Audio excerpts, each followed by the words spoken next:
No inimesed ise ongi väga erinevad, et see nagu tuleb ka sellest, et nüüd hakatakse võrdlema ennast siis teisega, et minul on nii ja temal on naa. Et noh, me olemegi inimesena juba hästi-hästi erinevad ja meie taustad on erinevad ja meie teekond sinna, kus me oleme jõudnud, on nii erinev. Ja see, kuidas me siis oma teekonnas jõuame ühte punkti, teine jõuab oma teekonnas samasse punkti, me näemegi neid tulemusi erinevalt, sest see pagas, millega me sinna jõudsime, on nii erinev. Ja me vaatame ühe mätta otsast ja ma vaatab teise mätta otsast. Et noh, me ei saagi võtta kõiki asju ühtemoodi. Vahet pole siis, kas sinul on 60 raske või temal on 100 raske, aga sina ise oled inimesena juba nii erinev, sinu suhtumine sellesse on erinev. Ja kui sa nagu mõtled ka, et aga temal on ju nii ja minul on naa, siis sa sellega surud ennast veel alla tegelikult. Ma täpsustan veel seda küsimust, ehk siis uue küsimusega uuel, et mitte, et ma nüüd su rastusega üleni rahul ei oleks, aga pool rahul. Ja just selle koha pealt, et too nagu hästi nagu mustvalge näite. Ma taban ennast mõnikord mõttelt. Kui on vaimselt raske olukord, eks ole, minul on väga tugevalt see teinekord, mitte teinekord väga tihti seotud rahaga. See on peamine väljakutse, eks ole, väga pikalt olnud juba ja läheb kogu paremaks, aga ta ei ole nagu saanud nagu sellist terviklahendust. Ja nüüd, kui ma mõtlen selle peale, kui on mingi madal seisus, kus ma ennast taban siis selle mõttelt, eks ole, ma olen, ma ei tea, hästi mõtlen negatiivselt, ma olen juba täiesti apaatne ja emotsionaalselt juba tegelikult nagu nullisamadega. Ma ei tea, raha survestab kuskilt, arveb maksmata või mingid muud asjad, siis mul tekib sisse selline tunne, et kurat, see on palju valusam ja keerulisem, kui näiteks olla inimene, kellel oleks probleem näiteks tervisega või suhetega, teil ja partnerid. Ja siis ma mõtlen selle pealt, et aga kas nagu tegelikult on? Ja siis ma jõuan ikkagi siin tagasi, et aga on. Et mulle tundub, et mingid valdkonnad ja mingid teemad, mis põhjustavad vaimset raskust, vaimseid probleeme, eks ole, mis viib depressioonini ühe nurga alt, mis viib depressiooni teise nurga alt, et see ühe valu põhjustaja on nagu suurem, kuna ta, näiteks raha, ilma rahata täna on päris keeruline olla. Ilma suhteta on nagu lihtsam olla täna sellega võrreldes. Jah, see valutunne võib mõlemal olla võrdne, aga justkui nagu ühiskondlikult vaadates nagu kandikul neid nii-öelda erinevaid nimetajaid, siis tundub, et mingid valdkonnad mõjutavad nagu tugevamalt seda, või võivad mõjutada tugevamalt seda, mismoodi me ennast tegelikult tunneme. Või valu kogeme. Ja see tulenebki sellest, et sina oled selle valu sees. Sinul on see probleem, et näed, et ma sooviks rohkem teenida, kui ma hetkel teenin, aga samas ma vaatan kõrvalt, et näed, temal ei ole suhet, tema on ka õnnetu, aga sina seda ei tunne, sest sinul on suhe olemas. Et see ongi see erinevus, et sina oledki oma selle probleemi sees, sina näed ainult seda, mille sees sina oled, mis sina tahaksid enda juures muuta. Tema näeb seda, ütlebki, mul on ka valus, et ma võin küll teenida okeilt, aga mul ei ole kaaslast, kellega oma tulemusi nii-öelda jagada ja kellega kuskil käia, et temal on ka valus. Aga sinul on nagu see kaaslane olemas, aga tahaks rohkem teenida. Et need on nii erinevad teemad. Et üks vaatab oma mätta otsast, tundubki, et see on tema maailma lõpp, teine vaatab oma mätta otsast, see on tema maailma lõpp. Aga valuaisting on tegelikult sama? Valuaisting võib sama olla. Inimesed ise on erinevad, aga valu on ikkagi ühtemoodi.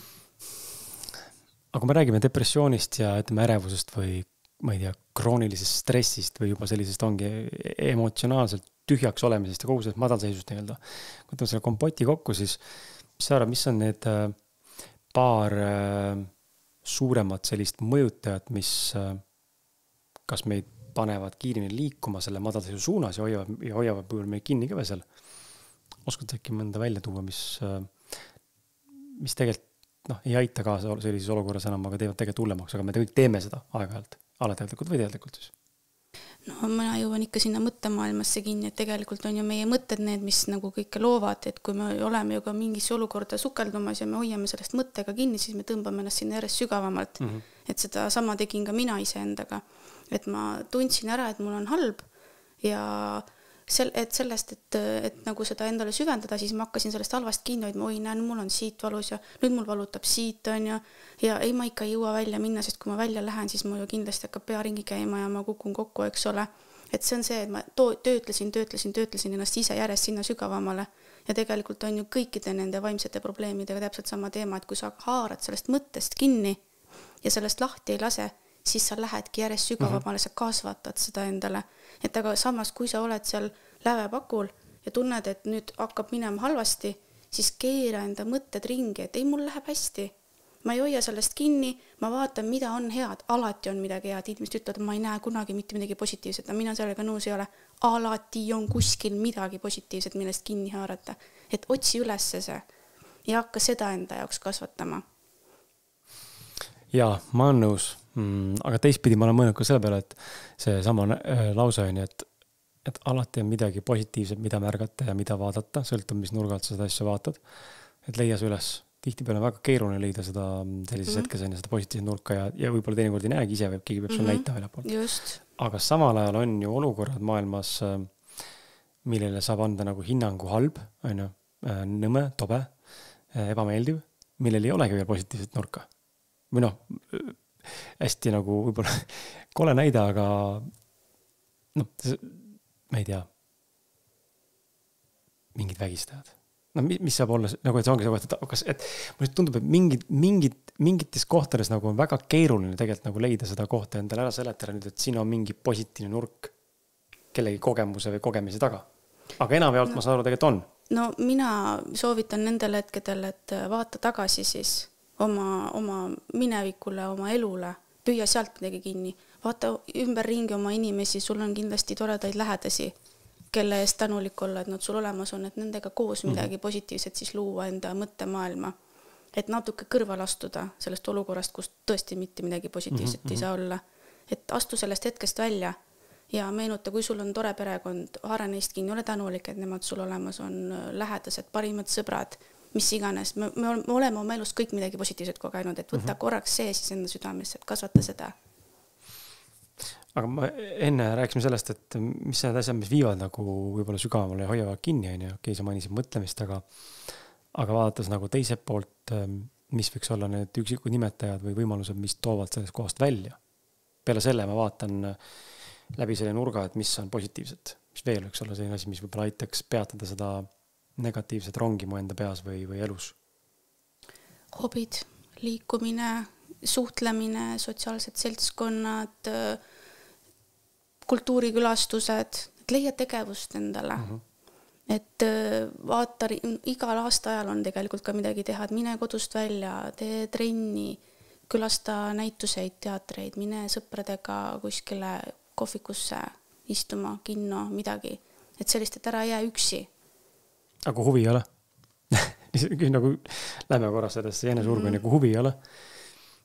Ei taha minna mitte kuskile, ei taha kedagi näha ka. Siis tuleks endalt küsida, et aga kas ma tahan tunda ennast paremini, kas ma tahan sellest olukorrast välja saada, et tahtejõud peab ka taga olema ja motivatsioon, et me ei saa kedagi aidata, kes seda abi tegelikult vastu võtta ei taha ja ise ennast aidata ei saa. Et mina oma tööst lähtun ka sellele, et ma tegelen inimestega, kellel on motivatsioon saada sellest olukorrast välja. Et kui tuleb inimene, kes mitte mingit motivatsiooni ei näita, vaid näed, et mul nüüd kaasa käskis mul tulla, et ma nüüd tulin, on ja. Aga kui ta minuga koostööd ei tee ja tõesti nagu ise midagi ei püüa, siis no sorry, aga ma ei saa imet teha, et ma ei ole võlur, ma ei ole see, kes võtab sinu seest selle halva tunde välja, tõstab kõrvale ja pane pea asemele. Et kui sa ise ei taha, siis ei saagi.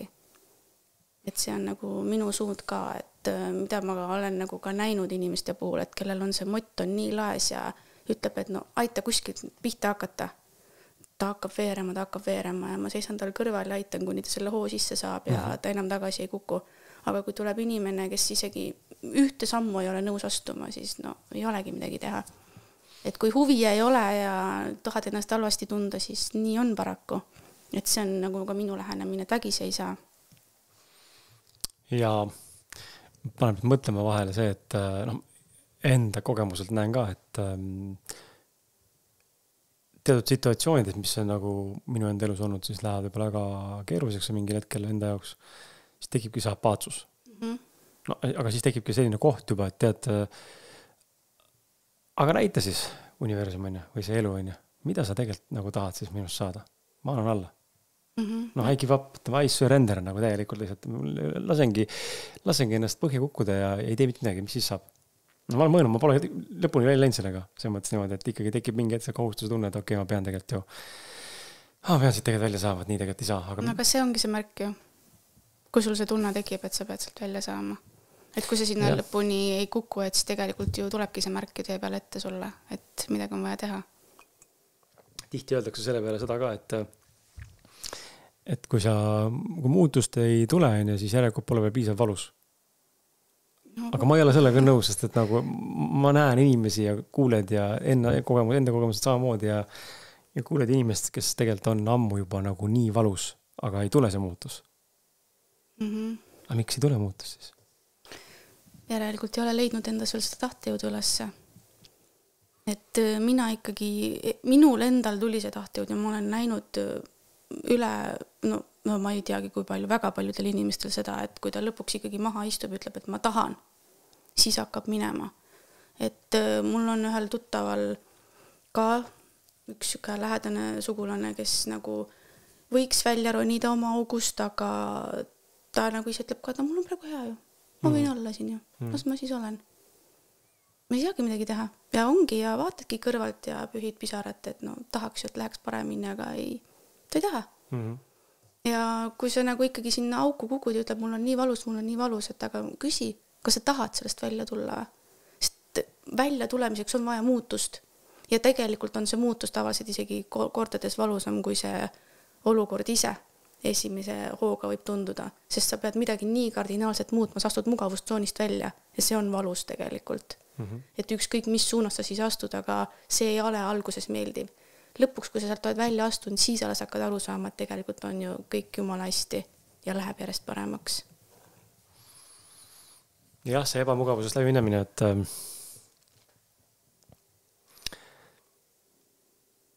aga mis on nagu, tahaks võib-olla küsida sinuga, mis on sinu nagu selline kogemuslik või nagu soovitus, et kui ongi ebamugav, siis kas peakski sunniviisiliselt sundima ennast nagu sealt läbi minema või on võimalik kasutada mingi praktikad või strateegiad, kuidas ületada neid ebamugavusi võib-olla nagu mugavamalt või mõnusamalt, etapiliselt. Sest osad inimesed on need, kes tahavad väga kiiret shifti, on valmis kohe üle öö muutma ennast ja siis on neid, kes teatud valdkondades või eluteemades nagu ei suuda kohe seda 80 kraadi pööret teha. No enne tuleb teada ikkagi, mis iseendaga toimub. Et mina oma töös lähtungi sellest, et kõigepealt hakkame vaatama, et mis sinu enda sees toimub. Et ei pruugi ju teadagi kohe, et mis suunas ma nüüd minema hakkan, et mul on praegu nii halvasti, aga ma ei tea, mida teha. Et siis mina kasutan energiatööd selle jaoks, et hakata samm-sammuliselt minema lähemale sellele, et mis sinu sees toimub. Kui palju oled sa enda sisse kogunud neid blokeeringuid, mis oleks vaja ära saada, negatiivsusest, hirmud, vihad, kurbused, valud erinevatest olukordadest, mis on sind viinud sinnamaani, kus sa tegelikult mitte midagi praegu ei tea, mis suunas edasi minna. Et neid õpetan siis samm-sammuliselt eemaldama ja selle käigus siis tegelikult tekivad ka need aha-momendid, et aga mulle ju tegelikult hullult meeldib käsitöö. Ma olen nagu paari-kolme inimese käest järjest nagu kuulnud neid tagasidesid, et tead, ma avastasin uuesti joonistamise enda jaoks. Ma avastasin uuesti selle, et ma võiksin teha imelisi kooke ja nii edasi, nagu inimesed hakkavad nagu tulema selle kestasest välja ja leiavad üles selle, mis nende sees peidus oli. Ja kui sa avastad endast selle loomingu, siis ükskõik mis valdkonnas see on ja sealt nagu hakkab edasi minema siis järjest paremini. Et igaüks siis oma suunaga. Et enne on vaja vaadata endale otsa, et kes sa päriselt oled, mis sulle päriselt meeldib, et leia taas ühendus enda hingega ja sealt siis saab edasi minna. Sa mainisid enne ka enda nagu lugu põgusalt ja ma olen pannud ka selle mõlemas märksõnana kirja ka, et see murdepunkt, mis oli siis murdepunkt, kus sina ütlesid endale aitab, sest et see sama sõna aitab, siin käis jutust läbi meil korraks juba ka. Et mis oli sinul see murdehetk ja kuidas see võib-olla välja nägi see hetk, et nüüd aitab ja nüüd hakkas muutus?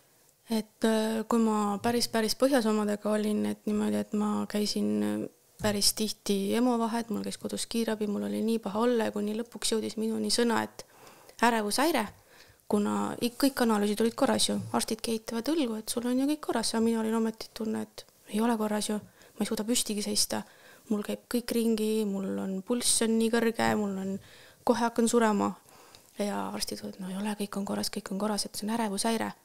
Ja kui ma lõpuks jõudsin selle sõnani, ma polnud kuulnudki sellest sõnast enne ju. Ma ei teadnud, et selline asi olemaski on. Ja see oligi nagu see murdepunkt, kus ma siis hakkasin uurima, et mis asja see siis üldse tähendab. Ja sealt hakkaski siis minu teekond, kus ma siis leidsin, et ma pean hakkama nüüd rohkem liikuma, ma pean hakkama enda sisse vaatama, ma pean hakkama endaga tegelema. Kuni ma leidsin jooga enda jaoks tänu sellele, mulle väga meeldib joogatada, soovitan kõigile, kes ei ole seda veel teinud, minge proovige, et see toob meeletult ägeda rahu ja kõik need venitusharjutused, kuidas see nagu keha hakkab avanema. et kelles on pingelistemas olukordadest, minge joogatama kõik. Ja siis ma sellel teekonnal leidsin ka omale terapeudi, kes siis tutvustas mulle seda energiate maailma, peale mida ma siis läksin ka seda õppima ise, et olla nüüd praegu siin, kus ma olen. Et siis minu jaoks oligi murdepunkt just see, kus ma olin nii põhjas, et ma ei võtnud jalgu enam alla, mul oli isegi keeruline minna kodus tualetti rääkimata muudest käikudest. Ja siis tuli minu juurde sõna, et ärevushäire. Ja siis oleks nagu mulle keegi panniga virutanud ja ma olin, selge oli sirgu püsti, kõndsin. Nüüd ma tean. Ma sain nagu teada, et see ongi teadmatus oli see, et kõik ütled, sul on korras, aga mul ei ole korras, see on teadmatuse olukord. Aga kui ma nüüd teada sain, siis oli pilt oli selge ees, selge läks sirgu ja hakkasin toimetama. Ehk siis võime seda võtta kokku sellena, et teadvustamine on hädavajalik. Ja mitte ainult teadvustamine selles mõttes, et kus ma hetkel olen, vaid ka diagnoosilt või? Just. Et ma olen oma mitmele kliendile ka öelnud, kes räägivad, et valutab siit ja valutab sealt, et peaks arsti ütleb, et aga lähedki. Käi arsti juures ära ja saa teada. Et kui arst ütleb, et midagi on, sul on teadmine olemas ja sa saad alustada teekonda selles suunas, et teha ka arstiga koostööd vastavalt siis ravikuurile. Kui arst ütleb, et sul ei ole midagi viga, kõik on korras, siis tule räägime edasi. Ja siis järelikult on vaimne probleem ja siis saad mina edasi aidata. Et arstid tegelevad meditsiiniga selles mõttes, et selle meditsiiniga mina ei tegele, siis ma alati suunan edasi.